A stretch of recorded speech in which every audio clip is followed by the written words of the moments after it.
some cozy winter makes, just in time for spring. Hello and welcome back to the June May channel. My name is Paula Jean, and a little while back I had shared a plans video about some cozy, kind of cooler weather garments that I wanted to make out of some knit fabrics that I had in my stash. As it happens, the weather last week got really hot here, like into the mid to upper 80s, 90s in some areas, but thankfully they have cooled back down. And in that last video, I think I had 5 projects that I was going to do, and I have finished 3 of them. So I'm going to share those with you, and I am hopeful that the weather is going to stay such that I will get at least a couple of wears out of them before the mercury starts to skyrocket. So if you missed that plans video, I will leave it linked in the description box down below, and you can watch that at your leisure. I go into great detail about the fabrics and the pattern pairings that I had originally planned to do with them. But I'm going to start off this video with a project whose plans changed. So one of the fabrics I had was this beautiful large-scale houndstooth rayon blend knit remnant that I got from Joanne, rest in peace. And I actually had about 1.25 yards. So it was a little larger than I thought, and it was quite wide. And my plan was to make a sweater vest, and I had a few pattern options in my stash to do that with. But the more I looked at my current wardrobe, the more I realized that I really didn't have anything that I could wear under a sweater vest that would look good. I mean, I had a black turtleneck, but I didn't really think that that would look very nice. So I started to scour my patterns to see if I had something that was a little more conducive to having a standalone garment that didn't need that much fabric and that I didn't have to worry about like matching ribbing or anything like that. So I ended up pulling out the Talvikki sweater from Named Clothing. This is a very cool pattern, kind of an oversized sweater pattern that has a drop shoulder. It's a little bit longer in length and has a bit of a high-low hemline, but the really great feature of it is this beautiful funnel neckline that is created by these really cool darts in the front and the back. And I have always known that when I eventually was going to make up this pattern that I was going to do a more cropped version. And so when I looked at the finished garment sizes in their size charts, I realized it was quite oversized, so I decided to size down.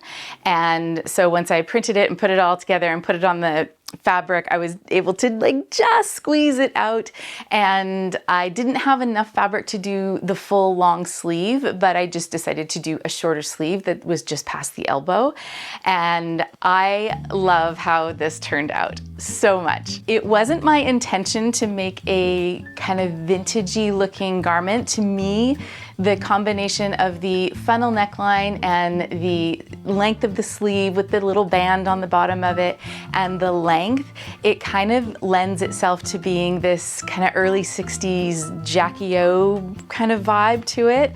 And like I said, totally unintentional, but just a happy accident. This pattern came together super quickly. It's very, very easy. The most finicky part is doing those neck darts, but that's really not that big of a deal. I love the fact that I didn't have to worry about any matching ribbing or any finishing or anything like that, because I could finish everything with the fabric itself, even the bands that I did for the cuffs. I think it looks great with high-waisted trousers or skirts, but they have it paired on the cover of the pattern with the tiny cigarette trousers, which is another Named Pattern Clothing pattern that I actually made last summer in a bold graphic print, and I really like the fit of those like slim fitting cigarette style pants. I think it would look fantastic with a pair of like tan twill or canvas pair of those. So that's another little bee that I have in my bonnet that maybe if I make it with a kind of trans-seasonal weight of pant fabric, then I'll get a lot of wear out of those as well. So that's always a fun thing for me. Sewing is like you make one thing that you know is going to fit into your wardrobe that as it stands now, but it also inspires other things that you want to make with it. So that is what I ended up doing with the Houndstooth sweater knit. Next up is the Andie dress pattern by Viki Sews, and the fabric is the Sibley sweater knit from Serge Fabrics. I had a few people that were very curious about this pattern, and I am happy to report that this turned out just as comfy and cozy as I had imagined it would. I did the full length sleeve with the thumb holes and everything. Still to be determined whether I'm going to keep those, because I do tend to push up my sleeves, but for now I really kind of like that long cozy look to it, so I'm going to leave it be for now. And I did end up doing a kind of a partial muslin. I just did basically the bodice part because I wasn't really worried about the straight bottom. And I was very glad that I did that because I've always been really nervous. I've done plackets on knits before, but I've never done a knit collar and collar band before. That is something that has always made me nervous, and I don't know why. It's just one of my sewing fears, and you know, we all have our things, and that was mine. So it came together really, really nicely. Viki Sews' instructions are incredibly detailed, and so it came together great. Something that was different though for me, when I've done plackets before, it's usually the construction is folding the two sides of the placket bands in half, and when you attach them, you attach it from the exterior, like right sides together. And so there's this kind of raw edge that is on the inside. It doesn't show, but it has a raw edge that I usually just finish with a serger. The construction of this placket was actually applying just one edge to the outside and then folding it over and invisibly stitching it to the outside. So you end up with this really clean finish on the inside, which I love. And it looks really nice with the way that it kind of joins with the collar band and the collar. So I was really happy with that. I also had to adjust the bust dart. I just had to move that down a little bit, which is a common adjustment for me. And then the sleeve fit, but I ended up doing about a 3/4 of an inch full bicep adjustment, just so that the fit of the sleeve kind of matched a little bit more with the loose fit of the dress. So I have kind of big biceps, so I wasn't surprised that I had to do that. And on the collar and the placket, I was going to put some snaps or buttons, but I actually really like it just plain for the moment. This is another thing that I might revisit in the future because I like the idea of it buttoned up all the way to the top because I think that would look really cute as well. But I'm just going to leave it as is for now. I'm probably only going to get a couple of wears out of this before I have to put it away for the warmer weather, like I said at the beginning. So that's something I might revisit. And this is a silhouette that I'm not used to really. Like I usually like something that's a little bit more shaped, particularly through the waist. And this is kind of more of just a straight down garment. I thought about doing some shaping in the side seams or adding a couple of darts in the back. But again, I'm just going to kind of let it be and see if it's something that I like as is. I also really like it belted with my leather kind of hip bag, and that reminded me that I actually have a pattern from LB Textiles called the Davis belt, which is kind of this all-in-one integrated bag and belt. Not so much like a fanny pack style, but like just a whole integrated thing, and I think that would look stunning with this dress and also with the dress that I'm wearing, which is the Mia dress, which was my previous video that I did. So that is another sewing bee in my bonnet that might get made at some point. One more note on the instruction side of things. They do recommend to use a fusible stay tape or a bias fusible tape along the edges for stabilization. I did do that because this fabric is actually really stretchy, and so that really helped with the stabilization. On the collar and collar band and placket pieces though, they also recommend that stay tape, but I just nixed that and I went ahead and used a very lightweight knit interfacing on all of those pieces. None of those are areas that need to stretch at all, so it was faster and easier, and I think ultimately made the construction easier. That's what I found anyway. So I would recommend, if you're going to do this pattern, just take those 3 pieces and use some fusible knit interfacing on them and you'll be good to go.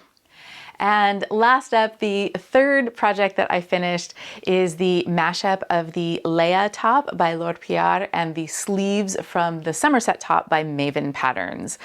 I used the olive rib knit with some tiny little stripes in it for this project, and I think this is a match made in heaven. I adore these sleeves. I love the long cuff. I think it all looks really great with that gathered asymmetrical neckline. And of course, I also love it as a layering piece under a vest. This top, I think I'm gonna get a whole lot of wear out of because the fabric is so lightweight that I will probably be able to wear it like well into the spring, maybe into the early summer, especially when we go out to the beach or something where it tends to stay a little bit chilly until we have like a long run of warm weather. But it's so soft. I love this fabric. There is a pretty high slink factor to it. And so I did take the extra step in the construction to do the same thing that I did with the Andie dress, which was to put on that fusible knit stay tape around all of the edges. This was especially important around that neckline, that neck edge there with that asymmetrical sharp point that it comes to. It really, really helped to not get that all stretched out of whack there. So we highly recommend that step if you're using a drapier fabric. And on that note, there was an adjustment that I actually made to the turtleneck piece of the pattern. I had actually been a tester for this pattern when Laure had released it either last year or the year before, I can't remember. But my muslin I had made out of a lightweight knit that had a little bit more drape to it. Tiny bit more structure than this rib knit, but it was still lightweight. And I found that with a drapier fabric with not a lot of structure, it tended to kind of get a little bit floppy. So what I did was on the piece, I actually angled the two edges going toward the center a little bit more so that that folded edge, which is the top edge that ends up hugging your neck, making that a little tiny bit shorter so that it hugs a little bit better and doesn't fall over. You don't want to do this too much because if you do, you could distort how it attaches at that neck seam and it might kind of pull that out of whack a little bit. I think I did about 3/16 of an inch, like I just angled in, like basically took that center line of the pattern piece and brought it in about 3/16 of an inch and then angled the upper and lower edges toward that. And that seemed to work out really well because I'm really happy with where it sits. And when I wear it like all day, it doesn't end up flopping over at the end of the day. So that's a little tip for that piece if you end up using a drapier fabric. So that's what I've got done so far. I still have the long Bryn cardigan and the Celeste frock to do out of the jersey and the black rib knit. And if you have no idea what I'm talking about, then check out that previous plans video that's linked below. And in the meantime, I hope you are taking fantastic care of yourself as always. And if you like hanging out here with me, don't forget to like, share, and subscribe. And I will see you in the next one.